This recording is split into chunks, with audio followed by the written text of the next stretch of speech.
One, two, three. Hogan Lovells presenta Abordando Derecho, un espacio de reflexión e intercambio de ideas sobre temas jurídicos. De la mano de nuestros invitados especialistas en diversas ramas del derecho, abordamos tópicos de relevancia para la comunidad en general de forma directa y puntual. Bienvenidos y preparados. En este podcast vamos abordando derecho. En el siempre cambiante mundo del derecho fiscal, es importante que las empresas y los contribuyentes en general se mantengan actualizados. En este episodio de Abordando Derecho, nuestro invitado Jaime Espinosa de los Monteros, socio del área fiscal de Hogan Lovells, nos pone al día en diversos tópicos de relevancia como los efectos fiscales de la subcontratación, operaciones reportables y cláusulas antiabuso, entre otros. ¿Qué tal? Bienvenidas y bienvenidos a nuestro podcast Abordando Derecho. Estamos iniciando un nuevo año, el 2023, y pues con ello un nuevo ejercicio fiscal. Así es que el tema de hoy precisamente tiene que ver con la materia fiscal y vamos a platicar con uno de nuestros socios acerca de las perspectivas, qué esperar para este 2023, cómo se anticipa que se vayan a desarrollar las cosas. Les damos las gracias por acompañarnos y bueno, esperamos que este episodio sea de su interés y de su agrado. Tenemos con nosotros a Jaime Espinosa de los Monteros. Bienvenido, Jaime. Gracias, Alejandro, por la invitación y gracias por vernos y encantado para platicar qué viene en 2023. Perfecto, bueno, pues vamos con todos. Les platico brevemente acerca de Jaime. Jaime coliderea el área fiscal dentro de la firma aquí en México. Jaime es egresado de la Universidad Panamericana y tiene estudios de maestría en la American University en Washington. Y bueno, pues frecuentemente participa en pláticas, en conferencias. Ha sido profesor de la Facultad Libre de Derecho en la ciudad de Monterrey.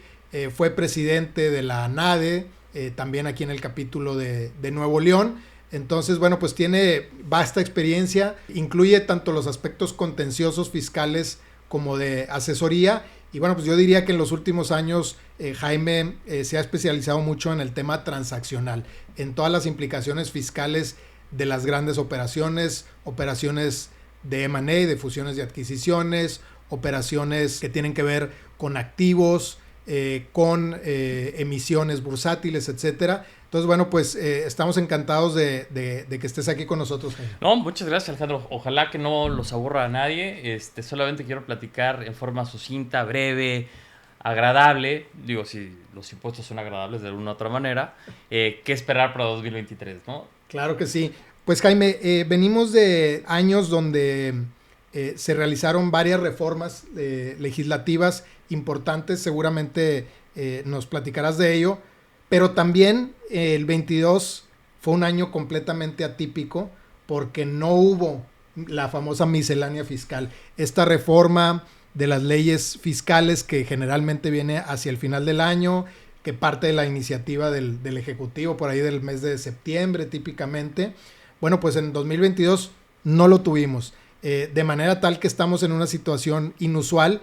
Y bueno, quisiera preguntarte para iniciar, ¿qué implicaciones tiene esto? Quizá yo te daría otra pregunta. ¿Por qué no hay reformas a las leyes? Y la respuesta sería porque esas reformas se hicieron en 2020. Yo diría que en 2020, así como tenemos épocas en la Corte y hay un nuevo paradigma fiscal en México. ¿Y por qué?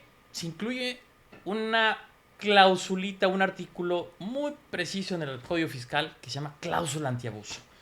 Y eso es adoptado de recomendaciones de la OCDE, ya está en tratados, pero ese pequeño paradigma hace que no solamente las transacciones en las que participo, sino cualquier tipo de asesoría, pues puede estar sujeta a escrutinio si no tiene razón de negocios.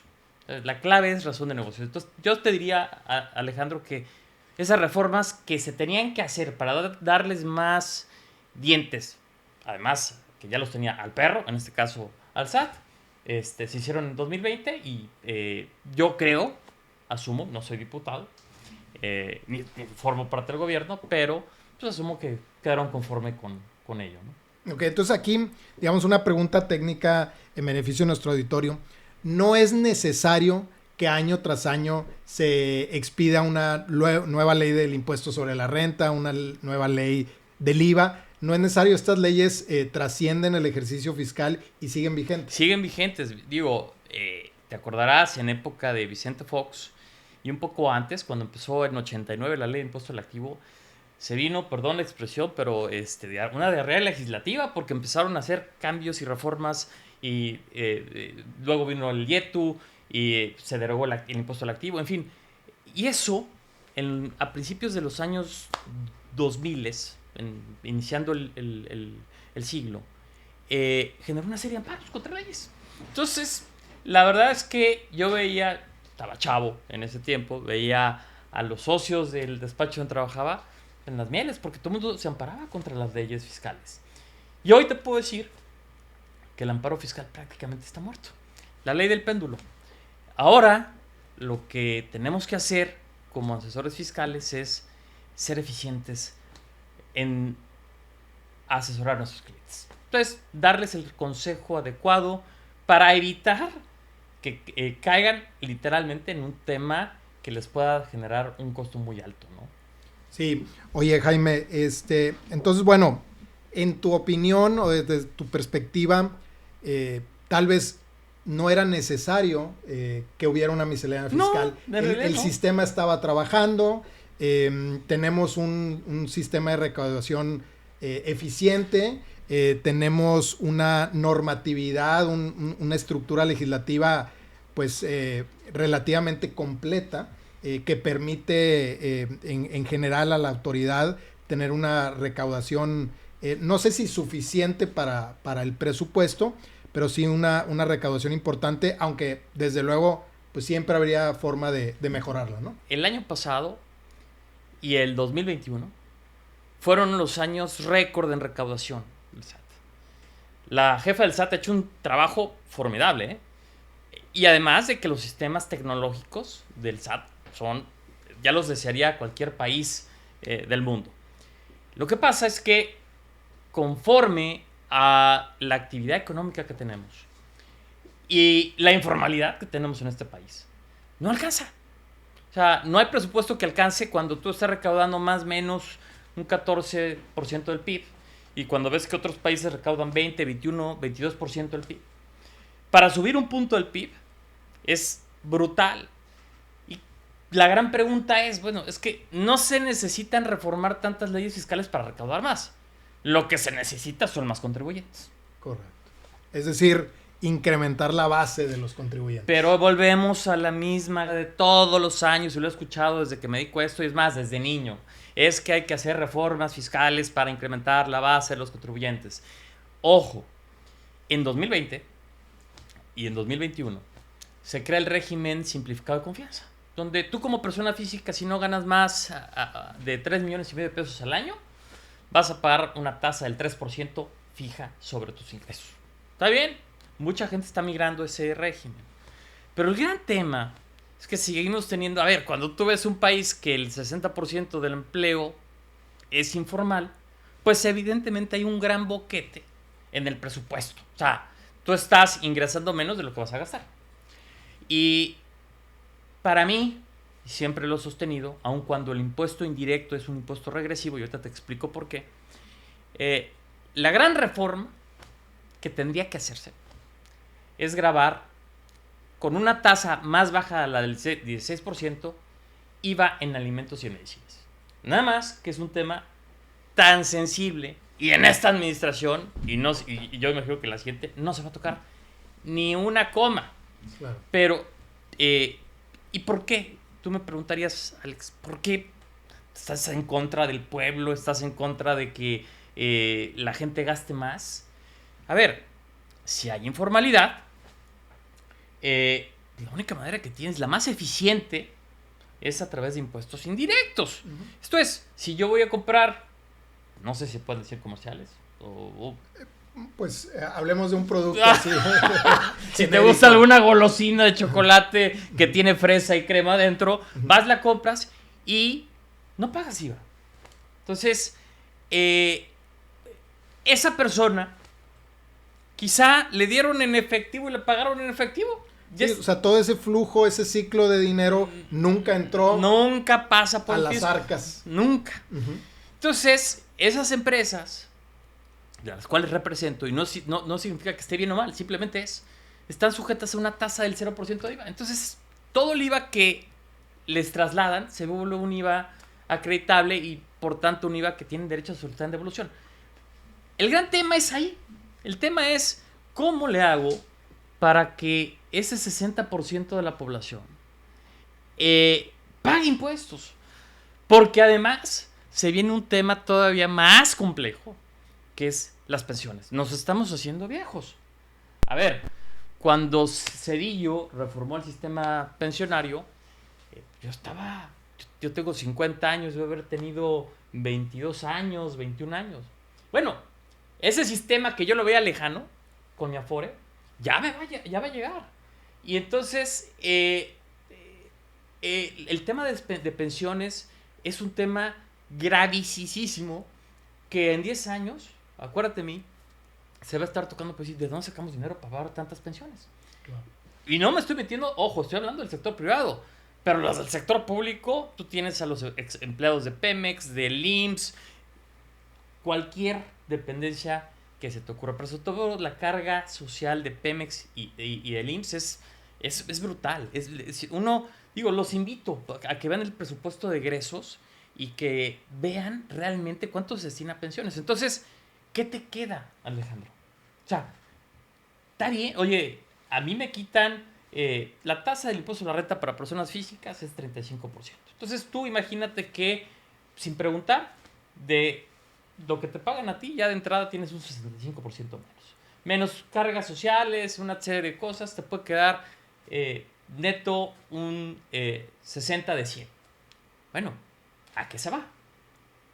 Gasto social, pensiones para adultos mayores, que las becas, y la gran pregunta es, ¿y dónde se va para capital, para inversión, para crecimiento? Claro. Entonces, Sí, se está yendo todo al gasto. Al gasto. Y lo que vemos aquí, Jaime, es, pues, también lo hemos escuchado muchas veces, ¿no? Le cobran más a los que ya tienen ahí, ¿no? Al cliente cautivo, ¿no?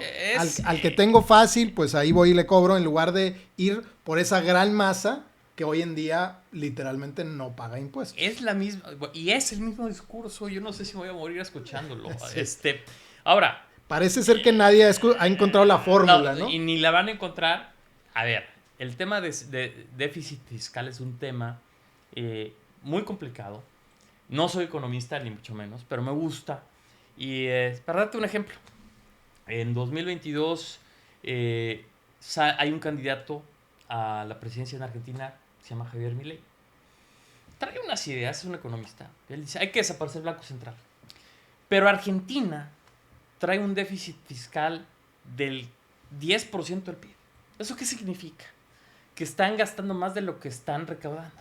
Ya a los argentinos, el año pasado les fue con una inflación del 100%. Están abajo de Venezuela. ¿Qué está sucediendo? El tema impositivo es, la gente piensa nada más cuando escucha impuestos que es únicamente la recaudación. No, es recaudo. Ahora, ¿qué hago con esa recaudación? ¿Cómo lo gasto? Y es ahí donde hace falta el incentivo para decir, oye, voy, si no con gusto, porque seremos unos mentirosos, pero sí, oye, voy y pago los impuestos porque sé que ese dinero que me están reteniendo o que estoy pagando impuestos se va a destinar a construir más puentes. Se traduce en beneficios concretos, ¿no? A ver, que eso es lo que históricamente ha faltado. ¿no? Ha faltado, ¿no? Entonces, para que crezcamos, no hay otra fórmula que invertir en capital. Es como si fuera cualquier empresa. Invierte en infraestructura, aeropuertos, carreteras, lo que tú me digas, Alejandro. Pero ese es el gran tema, ¿no? Oye, Jaime, a ver, vamos a platicar de estas reformas a las que hacías referencia tú, que datan del 2020 y que se han ido implementando en estos últimos 2 años y que ahora en el 2023, pues algunas, vamos a ver materializado mucho de esto que se reformó, que se modificó a nivel legislativo. Compártenos, digamos, para ti, ¿cuáles son estas reformas más trascendentales? ¿Cuáles son los tópicos que te gustaría compartir con la audiencia? Mira, los tópicos, y apenas nos estamos como acomodando, llevamos 2 años, con ese va a ser el tercero, empezando 2023, que estamos empezando 2023, es la cláusula antiabuso. ¿Qué es la cláusula antiabuso? Básicamente te dice, oye, tú puedes elegir de entre los actos jurídicos válidos que existen en el universo, todos los que quieras, para ser eficiente desde el punto de vista fiscal. Esto es, quizá pagar menos impuestos, diferir impuestos o eliminar el pago. Está perfecto. Ese es tu derecho. Uh-huh. Ese es tu derecho a elegir. Los economistas le llaman la economía de la opción. Está perfecto, Alejandro. Pero si esos actos jurídicos en su conjunto no tienen una razón de negocios, fuera de la que sea la misma fiscal, esto es, eficientizar el pago de tus impuestos, Uh-huh. a partir de 2020, el SAT tiene la facultad de desconocer los efectos de todos los actos jurídicos, los efectos fiscales. Los efectos mercantiles, los efectos civiles, esos quedan incólumes. Uh-huh. Pero lo que sucede es que para efectos fiscales, la autoridad no le va a reconocer los efectos que tú pretendiste darles. Okay. Ojo, no es simulación. Uh-huh. Es un abuso del derecho como tal, es una cláusula. ¿Y de qué estoy abusando? Estoy abusando de mi derecho en contra de quién. Porque cuando hay un abuso de un derecho, alguien tiene una obligación Uh-huh. en contra del fisco federal, ¿no? Okay. Esa es una de las que llevamos 2 años. Este va a ser el tercero.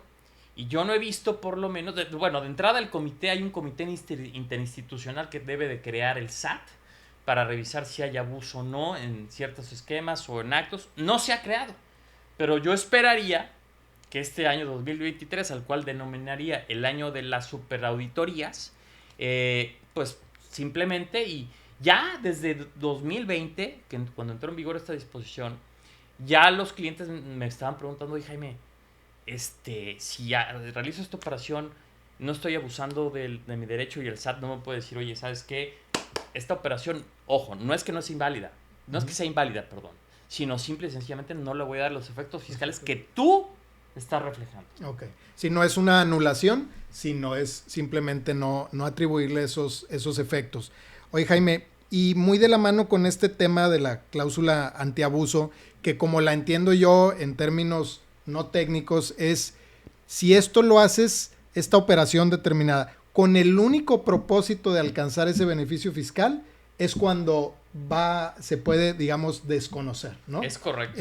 No, como bien dices tú, no estamos hablando de simulaciones, esas son otras cosas. Esas son operaciones reales, pero que las hiciste con un propósito específico, más allá de, digamos, no te representó ningún beneficio, no hubo un negocio ahí de por medio, simplemente lo hiciste para alcanzar ese beneficio. Ojo, el beneficio que tú tienes es un beneficio fiscal. Y aquí choca con una teoría que le llamamos la teoría de la opción. Oye, yo en mi libertad puedo elegir entre los actos jurídicamente válidos cuáles son los actos que, como un rompecabezas, armo ese rompecabezas y resulta ser que me resulta más eficiente. Esto es pagar menos impuestos. Oye, ¿eso es un delito?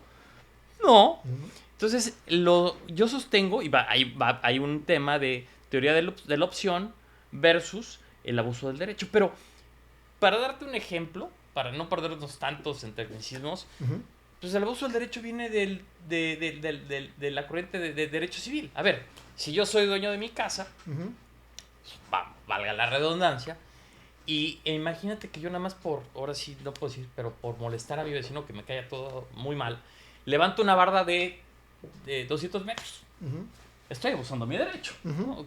Que no soy civilista, pero de mis clases de derecho me acuerdo que hay vecindades, límites, colindancias y vistas. Entonces, mi vecino me podría demandar y decir, oye, espérame tantito, me estás tapando la vista aquí en Monterrey, si quieres, tenemos las montañas y todo, pero bueno, se pierde por lo menos de la vista. Uh-huh. Está abusando de su derecho a propiedad. Entonces, siguiendo esa corriente, traspólala al derecho tributario. Entonces, yo soy el dueño de cómo me voy a autodeterminar, Uh-huh. de qué voy a hacer, de cómo opero mi negocio. Entonces, si yo únicamente atiendo a obtener un beneficio fiscal que va a significar un ahorro al día de mañana, financiero o real, Ujú. con ese único propósito, esa operación puede estar sujeta a esta cláusula. Ok, y esto se va a realizar a través de auditorías. Por eso te refieres tú a que Es correcto. en el 2023 una de las perspectivas es este probable incremento en las auditorías. Ahora, muy de la mano con este tema, Jaime, está también el de las operaciones reportables. Ok, sí. Que lo veo yo similar, porque, bueno, por un lado está este tema de, bueno, no hay que abusar del derecho, no hay que abusar de estos beneficios, pero por otro, también ahora el contribuyente, y no solo el contribuyente, sino sus asesores y otros terceros que ahorita nos platicarás, pues tienen esta obligación de reportar ciertos esquemas, ciertas estrategias fiscales. Entonces, creo que aquí, y recuerdo en el 2020 y justo cuando entró el mundo en pandemia, por ahí de marzo, etcétera, y estaban estos temas, pues había así como que un caos, nadie sabía qué sí tengo que reportar, qué no tengo que reportar. Los clientes preguntaban, oye, ¿ya no puedo hacer ningún tipo de estrategia? ¿Todo es ilegal? A la fecha todavía no lo saben, ¿eh? Y Ni no nosotros lo sabemos. sabemos, pero no, a ver, es muy importante que se queden con esto. El hecho de que reportes una operación no es ni legal ni ilegal. De hecho, el propio código te dice, oye, el que la reportes no significa absolutamente nada. Esto viene de una recomendación de la OCDE, basándose en un concepto que se llama Base Erosion and Profit Shifting, que es, oye, bajo la base y en un mundo globalizado empiezo a hacer el allocation de los ingresos en otras jurisdicciones, sobre todo empresas multinacionales. Entonces, lo que hizo la OCDE es, oye, y lo que hizo México, fíjate que hay ciertos esquemas que se repiten constantemente que pueden llegar a causar un perjuicio al fisco federal. Pero eso no significa que per se sean ilegales, que per se estés cometiendo un delito. Claro que es como cuando vas y le dices, oiga maestra, pues mire, aquí está mi examen, ¿no? O aquí está, literalmente, esto es lo que soy. Y bueno, corres el riesgo de que te digan, oye, a ver, analicemos esa operación, auditemos esa operación, y ya con los otros conceptos que te he dado, uno, la cláusula antiabuso, y dos, otro importante que se me olvidó comentarte, es que en 2021, el legislador recoge algo que viene de la Suprema Corte, donde la Suprema Corte dice, oye, la autoridad fiscal está facultada para determinar la simulación de actos jurídicos entre partes relacionadas en sede administrativa. O sea, tú que eres un excelente civilista, tú sabes que para que se decrete la nulidad de un acto, lo tiene que hacer un juez, ¿no? Entonces, aquí, para efectos fiscales, lo puede hacer el SAT. Aquí no tiene que ver si hubo un beneficio fiscal indebido. Entonces, esa simulación y o la cláusula antiabuso son dos herramientas que el SAT va a poder utilizar para decir, mira, pues además, una operación reportable. Venga, eche para acá, vamos a ver la operación que me está reportando. El gran tema es que si tú no reportas la sanción, uno, como asesor fiscal, te llega una multa cuyo mínimo es ahorita de 20 millones de pesos. Mínimo. Y para la empresa que no lo reportó, implica el desconocimiento de los efectos fiscales de esa operación reportada. Ahora, si gustas, pregúntame, dime, ¿hay alguna operación reportable que tú conozcas, que te suene? Porque están listadas, ¿eh? O sea, no son todas las que nos imaginamos. Son, yo considero que es una norma sustantiva y por tanto tiene que los tipos de las operaciones reportables tienen que estar muy bien descritos. Pero si quieres, pregúntame una, digo, y te digo, ¿no? De las más comunes. Probablemente de las más comunes también ya pudo haber desaparecido con otra reforma que ahorita te quiero preguntar. Pero no sé, digamos, en la venta de inmuebles, pues generalmente se utilizan varias estrategias, digamos, para incrementar el costo fiscal, ¿no? Uh-huh. Para efecto de que no se genere tanto impuesto sobre la renta, ¿no? No sé si a ese tipo de... Mira, es bueno lo que dices porque en 2022 entró en vigor una reforma en donde lo que hacían algunos asesores es segmentar los atributos de la propiedad y constituían un usufructo y se quedaban con la nueva propiedad y de tal suerte que vendían la nueva propiedad sin el usufructo y generaban una pérdida. Pero déjame darte un ejemplo del día a día, que se puso de moda, comprar empresas perdedoras. Esto es comprar empresas con pérdidas fiscales. Okay. Bueno, de entrada, el comprar una empresa perdedora, per se, es una operación reportable. Entonces, pues ya vas a pensar 2 veces si quieres comprar una empresa con pérdidas fiscales. Uno, porque, a ver, ¿quién quiere comprar una empresa con pérdidas fiscales y que no tenga nada? Sí. ¿No? Entonces, parecería que no hay una razón de negocio. Parecería ser, además, que no hay una razón de negocios, ¿no? Entonces, y además la vas a reportar. Sí. Porque si no la reportas, no surte efectos jurídicos. Sí. Entonces, ese es un ejemplo, ¿no? Otro ejemplo es evitar la constitución de un establecimiento permanente. Y está bien interesante, Alejandro, porque además en el despacho y otros despachos tienen clientes que tienen cadenas productivas muy segmentadas. ¿Sí? Por ejemplo, una empresa de paquetería en línea, ¿no? O de intermediarios, de intermediación en línea. Oye, yo quiero tal producto, le picas un botoncito y ese producto viene de Estados Unidos, luego se almacena en México, luego alguien pasa por esa mercancía y te la dejan en tu casa. ¿Sí? ¿Dónde quedó el ingreso? ¿Sí? Como dicen, ¿dónde quedó la bolita? Aquí grabo, a Estados Unidos, a México. Entonces, el concepto, el evitar constituir un establecimiento permanente, así como lo oyes, es una operación reportable. Okay. En fin, hay una serie de prácticas que se daban. Sí, como esto de manera reiterada. Reiterada. ¿no? Que ya estaban muy identificadas. Muy identificadas. Y entonces dice el fisco, oye, ¿para qué me peleo? Claro. O sea, repórtamelas. O sea, tú vas a ser tu propio fisco. Tú repórtamelas. Y si no me las reportas, la sanción de ley es que no surta efectos fiscales esa transacción.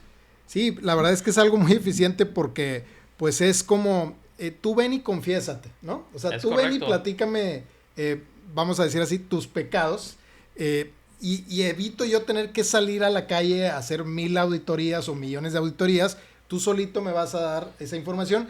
Ya yo, autoridad, determinaré si te audito o no te audito, ¿no? Sí.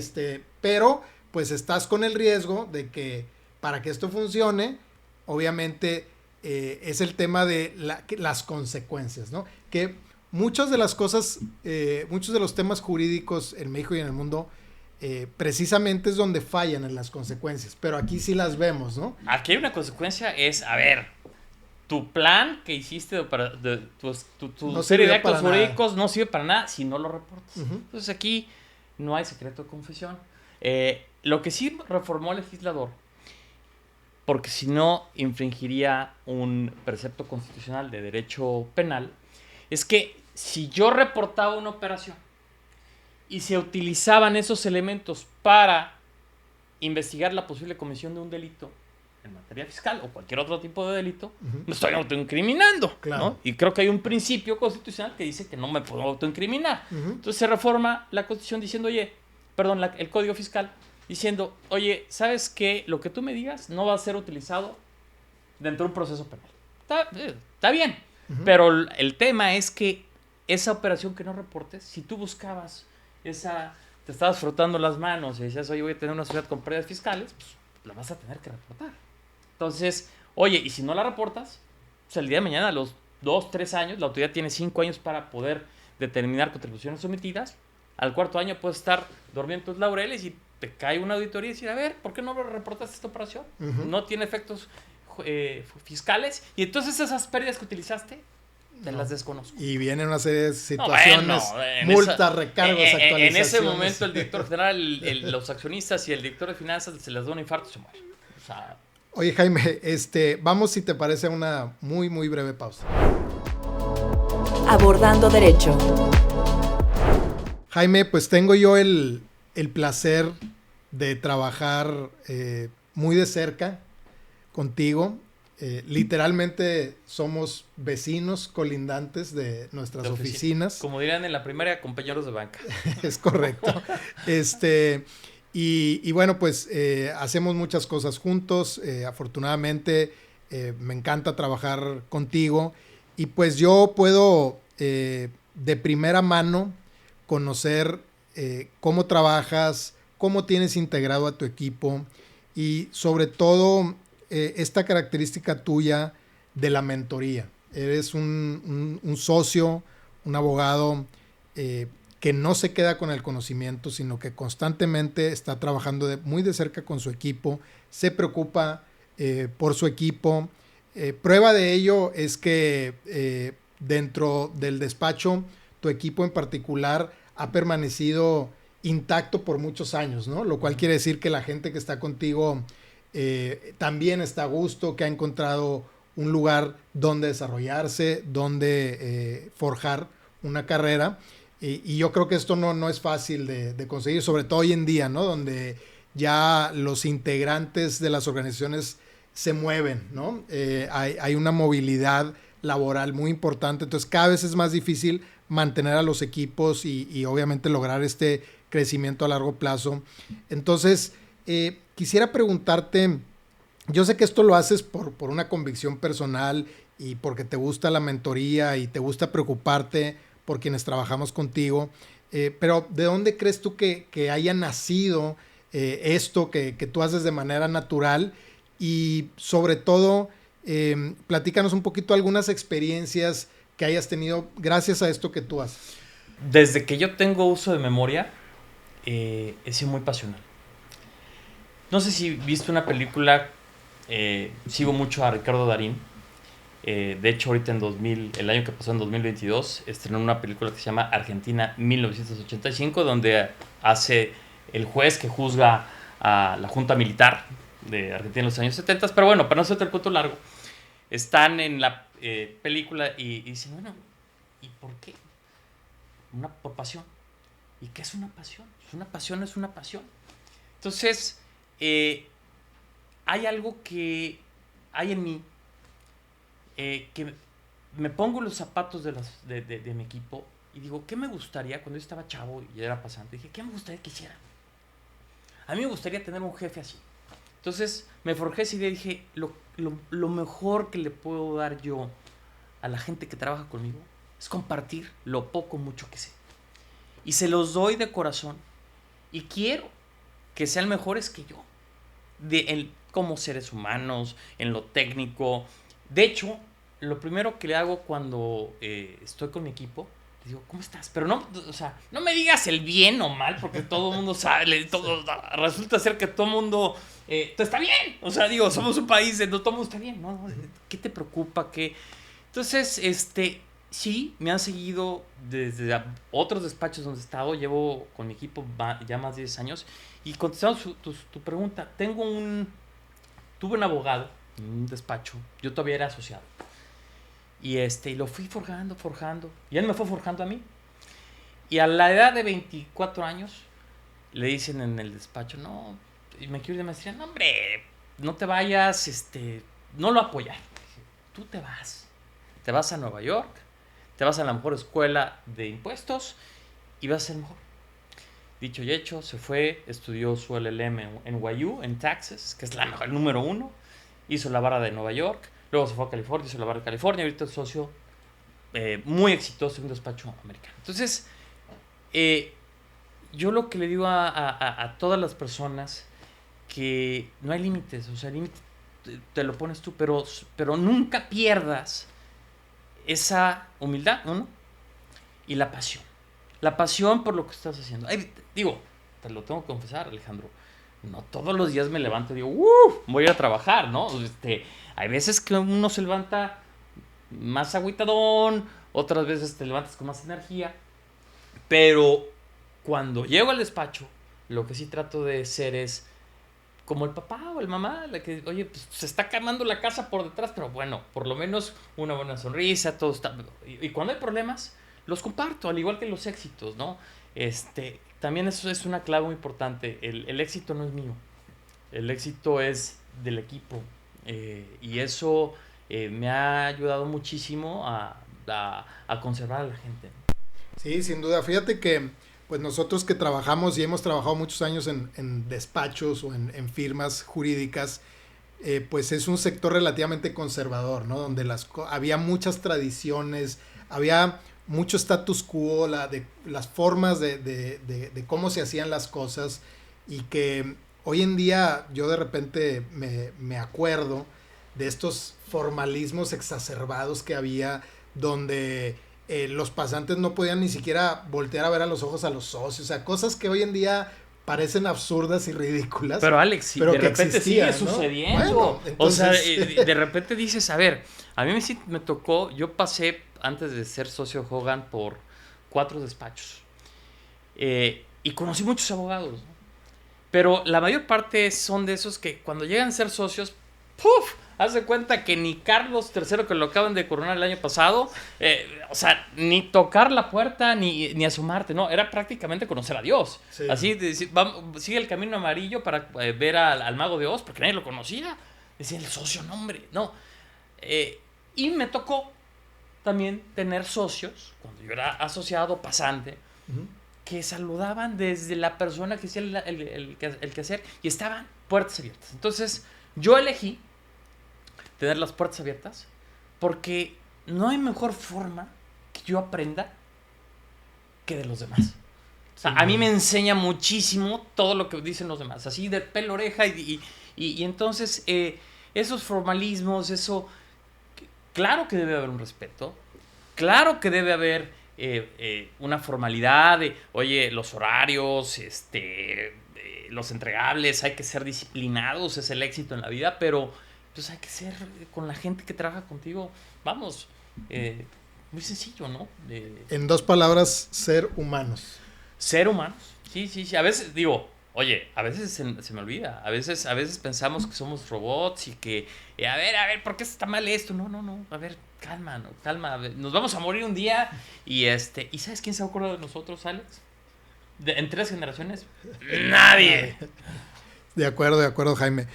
Oye, bueno, pues gracias. Vamos a una pequeña pausa. Abordando Derecho. Jaime, pues gracias por compartir con nuestra audiencia un poco de ti. La verdad es que yo, como se los conté, vivo todos los días esta pasión de Jaime y estas ganas que tiene por compartir y por ser un buen mentor.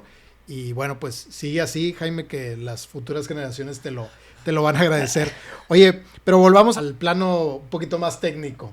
Y quería preguntarte yo sobre otra reforma que me parece trascendental y que de alguna manera cruza no solo el aspecto laboral, sino también el aspecto fiscal, que fue el famoso tema de la subcontratación, que entró, si mal no recuerdo, ya se hizo obligatorio en septiembre del año pasado, el 2022 o 2021, ya ando medio perdido, pero pues que también tiene este probable efecto, Jaime, de que ciertos pagos no puedan ser deducibles, etcétera. Platícanos un poquito acerca de esta reforma. Claro, Alejandro. Mira, la Ley Federal del Trabajo que tenemos, si no mal recuerdo, no soy laboralista, pues de 1970. Y por virtud del artículo 123 constitucional, todos los trabajadores tienen derecho a que puedan obtener la utilidad. Acuérdate que en mis clases de economía en la facultad, capital, tierra y trabajo. Bueno, ya eso de la tierra ya quedó un poco etéreo porque ahorita estamos en un mundo virtual, ¿no? Pero entonces, pues, ¿qué produce la riqueza? ¿Qué produce que un dueño tenga lo que tiene? Pues el trabajo. Entonces, el racionamiento del constituyente de 1917 fue: compartamos utilidades. Ahora, ¿cuáles son las utilidades? Bueno, la utilidad fiscal. ¿Qué empezaron a hacer todos? Me incluyo. Oye, ¿sabes qué? Vamos a dejar a los trabajadores en una empresa prestadora de servicios, valga la redundancia, siendo redundante, que le preste servicios a nuestra operativa. Y en la operativa es donde se queda el mayor margen de utilidad. ¿Qué venía sucediendo? Que en la empresa prestadora de servicios repartías la utilidad de lo que cobraba la prestadora de servicios, que es el costo de la nómina más un markup. Te estoy hablando de 1970 a 2021, cuando entra en vigor la reforma en septiembre de 2021. ¿Y a qué me obliga? A decir, a ver, tú no puedes subcontratar, la regla general. Es una reforma a la ley del trabajo, al Código Fiscal de la Federación, a la ley del IVA y la impuesto a la renta. Y si tú pagas a alguien por esos servicios, es no deducible y el IVA no es acreditable.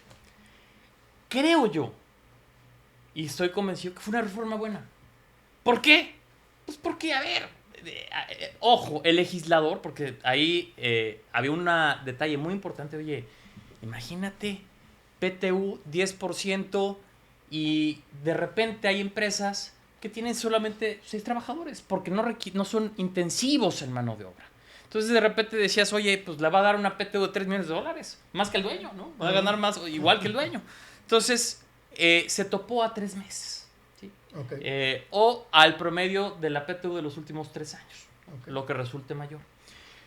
Pero eso tiene trascendencia desde el punto de vista fiscal, porque tú ya no puedes, como empresa, ir al mercado y decir, oye, ¿sabes qué? Quiero subcontratar. Tienes que tener una serie de requisitos para subcontratar. Y el más importante es que la empresa que vayas a subcontratar es que no realice tu propia actividad o tu objeto social. Para darte un ejemplo, estamos ahorita aquí en un estudio de grabación que está hermoso. Y entonces el despacho subcontrata los servicios de este estudio.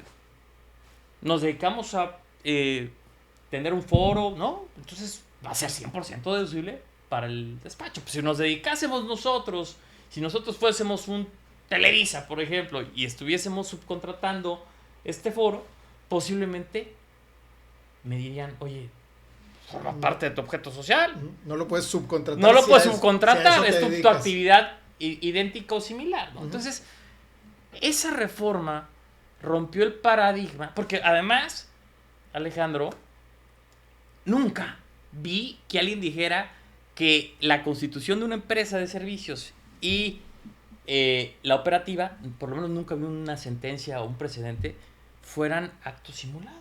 O sea, a ver, espérame, hacemos como que somos del mismo grupo, yo pongo a mis empleados en una empresa prestada de servicios y la operativa está aquí con un director general. Se acabó. ¿Cómo puede una operativa trabajar con un solo empleado? Porque subcontrato una empresa que tiene a todos los empleados. Entonces, fuera de filias y fobias que las podemos tener, ahí sí considero que fue un acierto del gobierno. ¿Sí? Poner las cosas como eran, ¿no? A ver, como eran antes. A ver, si tú tienes una empresa, pues tienes a los empleados operando dentro de la empresa, dentro del shelter de la empresa, uh-huh, y les vas a pagar PTU. Sí, es lo que dice la Constitución. Si no estamos de acuerdo, cambiamos la Constitución, ¿no? Claro. Pues, amigas, amigos, les damos las gracias por acompañarnos en un episodio más y desde luego te agradecemos mucho, Jaime. No, es un placer, Alex, y te felicito en serio por la iniciativa que has tenido. La verdad, no conocí esta faceta tuya, pero haces que la charla sea muy, muy agradable. O sea, me siento como en casa, pero estoy en casa. Pero no, haces que la plática fluya. Te felicito. No, muchas gracias. Al contrario, y bueno, pues con exponentes como tú, bueno, pues todo fluye súper fácil. Jaime, si alguien de nuestra audiencia te quiere contactar, ¿a través de qué red social te pueden? LinkedIn es la plataforma ideal, a nombre de Jaime Espinosa y los Monteros. Y en las redes institucionales de la firma, ahí me pueden encontrar. Yo, como le digo a mis clientes, potenciales clientes, amigos, estoy disponible 24/7 para ellos. Perfecto, pues ya lo escucharon, ahí en hoganlovells.com pueden encontrar todos los datos de Jaime. Les agradecemos por habernos acompañado y regresamos pronto con un nuevo episodio. Hasta luego. 1, 2, 3. Gracias por acompañarnos en este episodio Abordando Derecho. Los invitamos a suscribirse y seguir nuestro podcast en su plataforma de preferencia. Nos escuchamos en el próximo episodio.